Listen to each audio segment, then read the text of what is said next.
యేసుబాబుకి పెట్టబోయే పేరు ఇమ్మానుయేల్ అని. ఇట్లా చదువుకుంటూ వస్తే 9వ అధ్యాయానికి, ఇది 11వ అధ్యాయంలో యెషయా మొద్దు నుంచి చిగురు పుడుతూ ఇట్లా చదువుకుంటూ వెళితే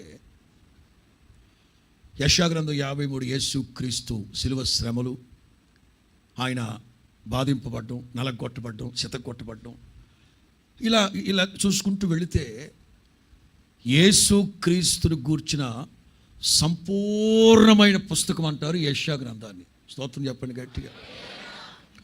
మిగతా ప్రవక్తలు అడపాదడపా ఒక్కొక్క మాట చెదురుమదురుగా యేసు క్రీస్తుని గురించిన ప్రవచనాలు చెప్పారు, కానీ యెషయా గ్రంథం మాత్రం అది 7వ అధ్యాయం, 1 నుంచి 7వ అధ్యాయం నుండి 1 నుంచి 7వ అధ్యాయం నుండి 7వ అధ్యాయం నుంచి అని ఎందుకు అంటున్నాను కూడా చెప్తాను మీకు. యెషయా ప్రవక్త సాదాసీదాగా సేవ చేసుకుంటుండేవాడు.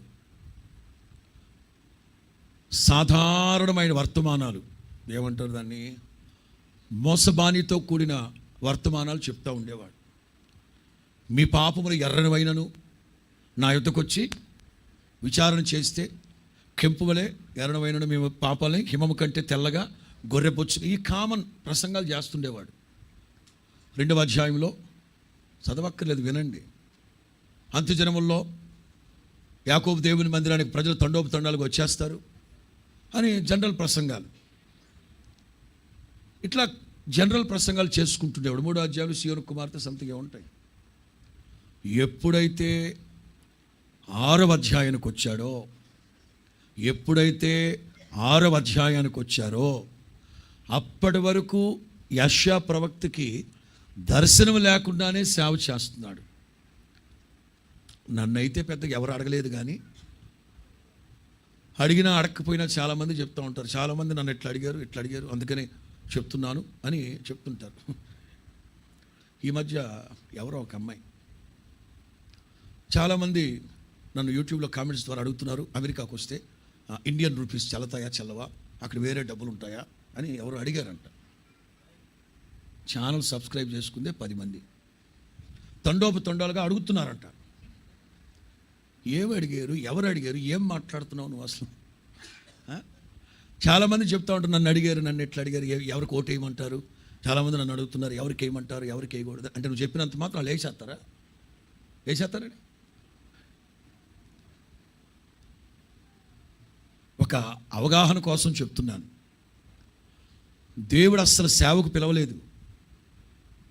పిలిపేలేనప్పుడు ఇంకా దర్శనం ఎక్కడి నుంచి వచ్చి సచ్చుద్ది. అయినా ఒక వ్యక్తి సేవ చేస్తున్నాడు.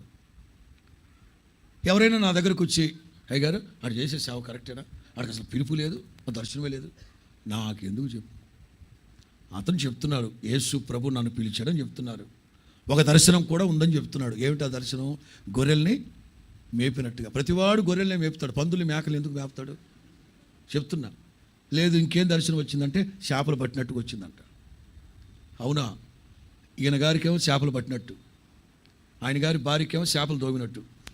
ఇక వంట చేసాక మనం తినాలి అని ఎవరి కాళ్ళు ఎవరి దగ్గర. నేను కించపరిచి మాట్లాడట్లేదు, మనస్ఫూర్తిగా కించపరిచేవాడిని అయితే దేవుడు నన్ను క్షమించును గాక. నాకు అనవసరం అండి. నేను ఇంకొకరి సేవని తూకంలో పెట్టడానికి నేను ఎవరిని, నాకు అనవసరం. అది దేవుని ద్వారా ప్రారంభించబడిందా కొనసాగుతుంది, కాదు అంటే మధ్యంతరంగానే అర్ధాంతరంగానే నాకెందుకు చెప్పండి. యెషయా ప్రవక్త కోసం మీకు క్లారిటీ చెప్తున్నా. 5 అధ్యాయాల వరకు సాధారణమైన సేవ చేసుకుంటున్నాడు, జనరల్. ఇదిగో నీ పాపం పోవాలంటే చెప్పు, నీ రోగం పోవాలంటే, నీ కుటుంబంలో శాంతి సమాధానం కావాలంటే, నీ బ్రతుకుల నెమ్మది కావాలంటే, ఈ జనరల్ పాయింట్లన్నీ. ఇక పీక్ 5వ అధ్యాయానికి వచ్చేసరికి, నా ప్రియుడికి ఒక ద్రాక్ష తోట ఉంది, ఆ ద్రాక్ష తోట బహు సుందరమైంది, ఈ ద్రాక్ష తోటల సంగతి, కందిచేల సంగతి మాట్లాడుకుంటున్నాడు. ఇక ద్రాక్ష తోట సంగతి, దాని సంగతి, ఇది ఏదో మాట్లాడుతూ ఉన్నాడు, ప్రసంగాలు చేస్తూ ఉన్నాడు. దర్శనం లేదు. తన ఆత్మలో తీవ్రత గలవాడై సేవ చేసుకుంటున్నాడు. 6వ అధ్యాయానికి వచ్చేసరికి, ఉజ్జియా మృతి నొందిన సంవత్సరమున, ఎవరన్నా చిన్నప్పుడు చదవండి 6వ అధ్యాయం 1వ వాక్యం. ఆగో, అత్యున్నత కాదు, స్టార్టింగ్ చేయమన్నానా అమ్మా? ఇక్కడ ఉన్నారులే, మీరు రెస్ట్ తీసుకుని చదువునా. రాజైన ఉజ్జియా మృతి నొందిన సంవత్సరమున, అది బ్యాక్గ్రౌండ్. నేను మా హోసన్నా మినిస్ట్రీస్ సేవకుల కూడికలో చెప్పాను 2 నెలల క్రితం అనుకుంటాను, ఐ థింక్ అక్టోబర్ అనుకుంటా.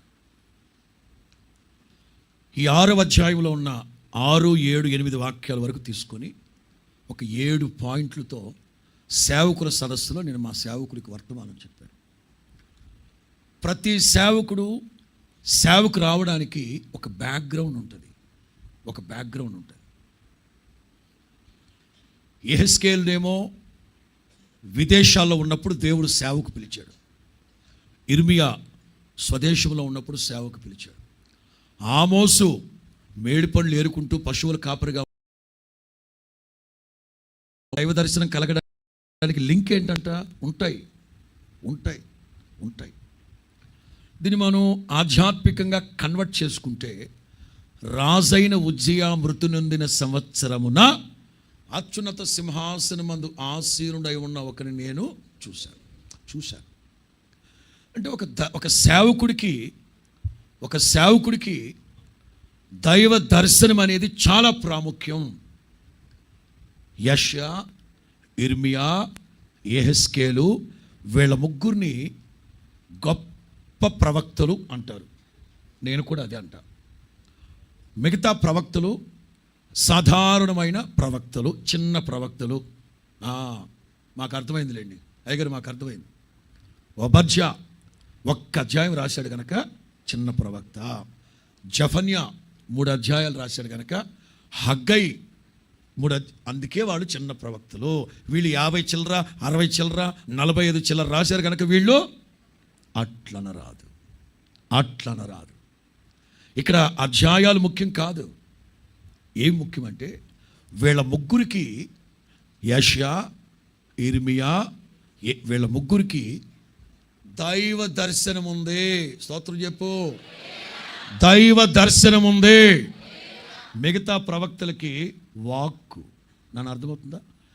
యెషయా, ఇర్మియా, యెహెజ్కేలు వీళ్ళకి దైవ దర్శనం ఉంది. మిగతా వాళ్ళకి వాయిస్, వీళ్ళకి విజన్. మరలా వచ్చే